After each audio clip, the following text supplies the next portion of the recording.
1995. I think this one's gonna be a pretty good year. Um, yeah, I feel like a lot of decent ones came out in '95. Let's see what's going on here.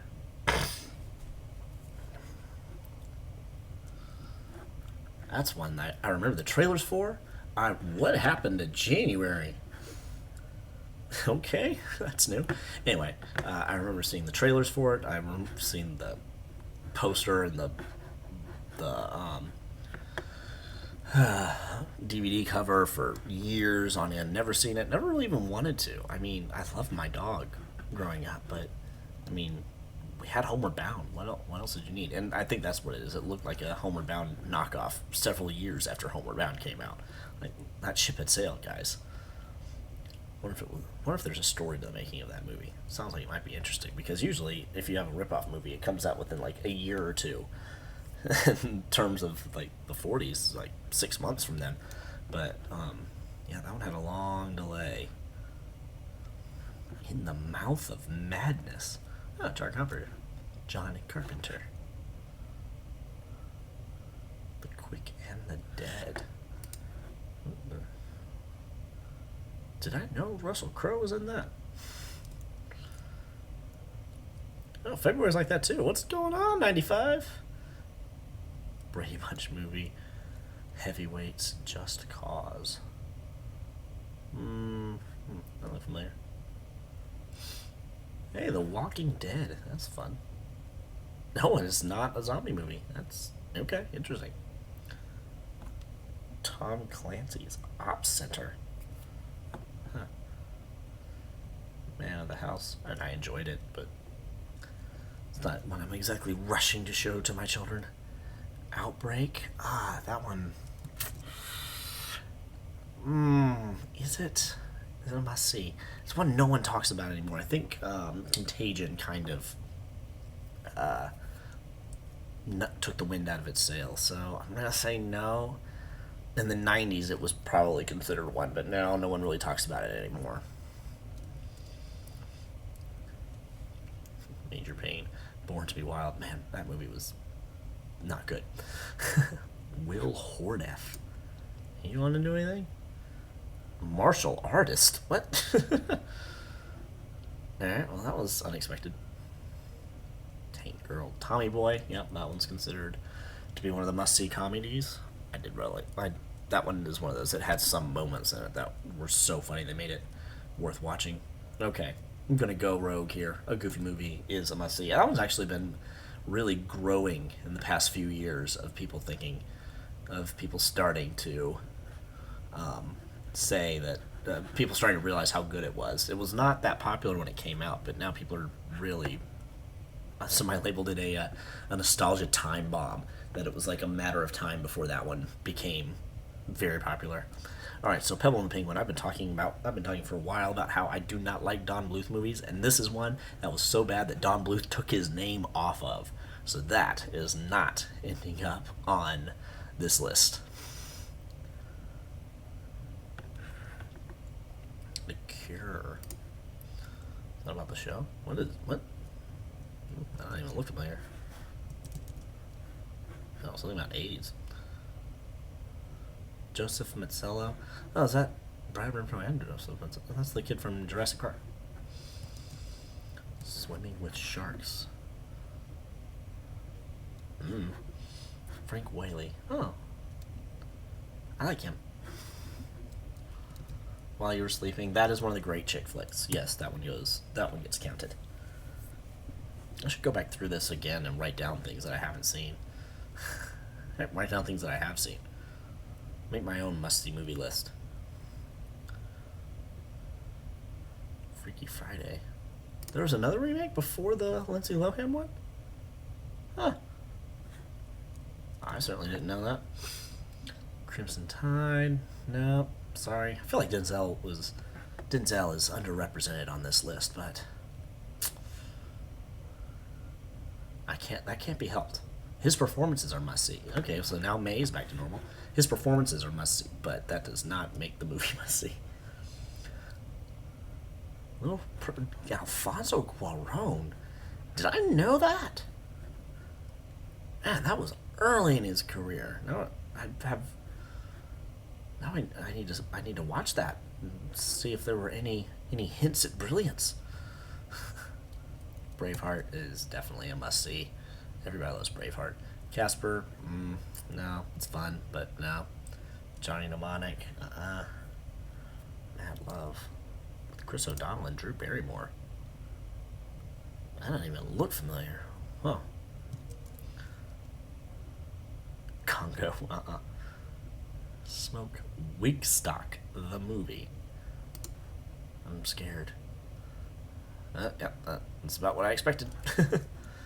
Batman Forever, nope.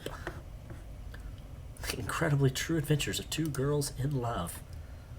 Nope. Don't recognize any of those names. Pocahontas, no. I really dislike Pocahontas. I consider it to be a bad movie. It's boring. It's not fun. And then in contrast, we have Apollo 13, which is a fantastic movie. It's probably one of the great historical films ever made. Yeah, thriller is right. Because it achieves the impossible of making you forget what happened or how it turns out. Like, they really convince you there's no way these people are going to survive.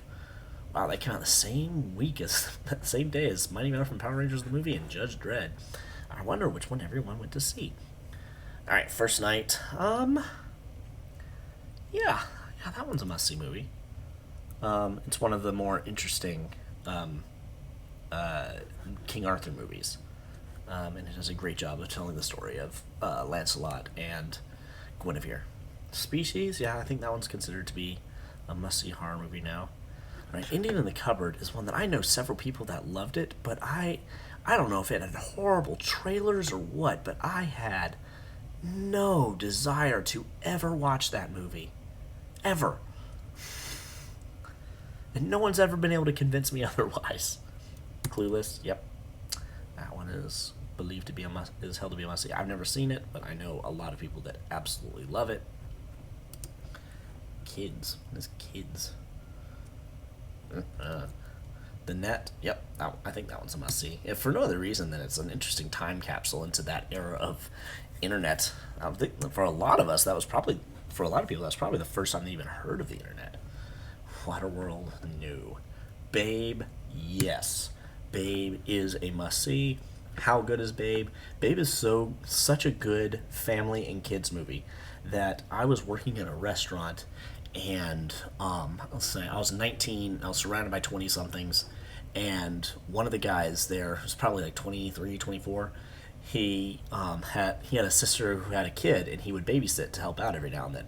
And he comes in one night and he goes, "Guys, I was babysitting my nephew today, and you know what we watched? Babe. I had forgotten about Babe. That movie friggin' rocks." And then all these 20, 30-year-olds started talking about how great a movie Babe was. And, like, no one was against it. And everyone had seen it, and we all loved it. And, yeah, Babe is fantastic, and it goes on this list, dadgummit. Also has some of the best visual effects I've ever seen. Like, the talking animals look so good in that movie. King Arthur's Court. I Shall Resist. I love that movie. I mean, look at this cast list, and look at how far down they are. Kate Winslet and Daniel Craig are in this movie, and they're list 1, 2, 3, 4, 5, 5th and 6th, 6th and 7th on this list. No one knew who they were yet. It's crazy. Walk in the Clouds. No, I think my dad has a personal vendetta against this movie. I think this is the one that he brings up periodically. It's just awful. Amazing Panda Adventure. Oh, actually wouldn't mind re-seeing that one to see how it is. Okay. Now we get to... Alright. So, this is The Thief and the Cobbler, which is one of the versions of this movie. There was also another one called The Arabian Night. The entire movie, it's an animated movie. It was made over 20 years, I believe, by this Richard Williams guy. By hand-drawn animation, and he was the only one working on it. It was just this little passion project of his. And towards the end of the project, it got picked up, but it got bought out from him by a number of people. And it was really interesting. But so there's two versions, and most film people consider Arabian Night to be the best one. But man, my family absolutely loved this one. Jonathan Winters is is hilarious in this one. This is it's one of the most quotable movies I've ever seen, and I want everyone to watch it. And so this is one I'm going to just say I consider it to be a must see movie. Huh. There, I said it. I'm done now. You can tell me that I'm wrong, but I will tell you that you're wrong. So there. Desperado, yeah, that one's a must see. It's pretty good. Much better than El Mariachi. Prophecy. Oh, no, I don't know why that sounds familiar. Truman. Oh, like Harry Truman. Okay. All I could think was Truman Show. I was like, what? Stars fell on Henrietta. Run, Henrietta! Usual Suspects, definitely a must see. Empire Records. I don't think it's considered a must see. Especially not compared to Seven.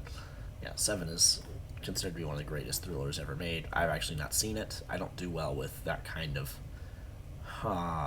quasi horror. By my definition, yes, it is a thriller, but I don't do well with horrific scenes of that nature. Halloween: The Curse of Michael Myers. What is that? 5, I think, 5 or 6.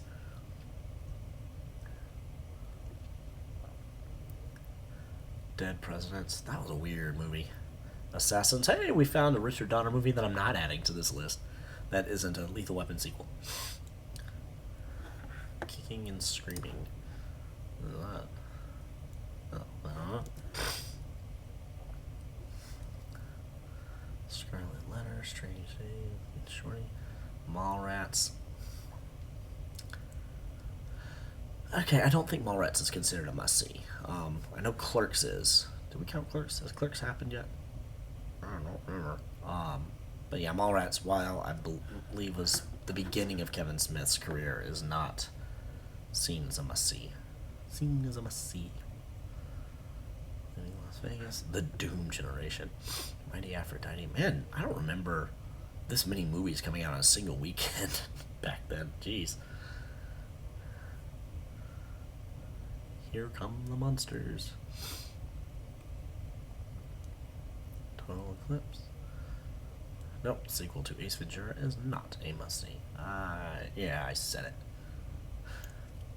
GoldenEye. Is GoldenEye a must-see? I want to go. So it reinvigorated the Bond world, but I don't.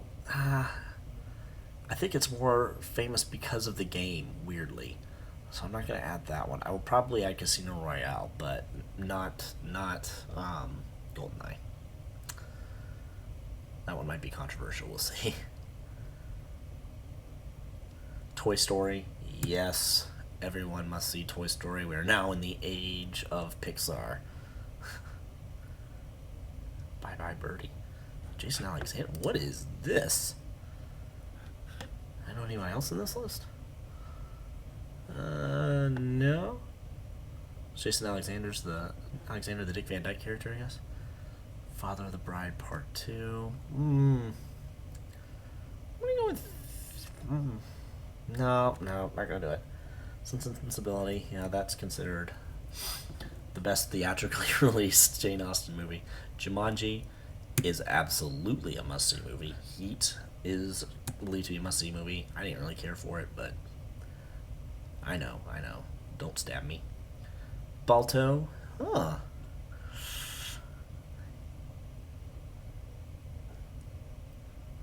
Yeah, you know what? I'm going to say the first Balto movie is a must-see movie. It's really good.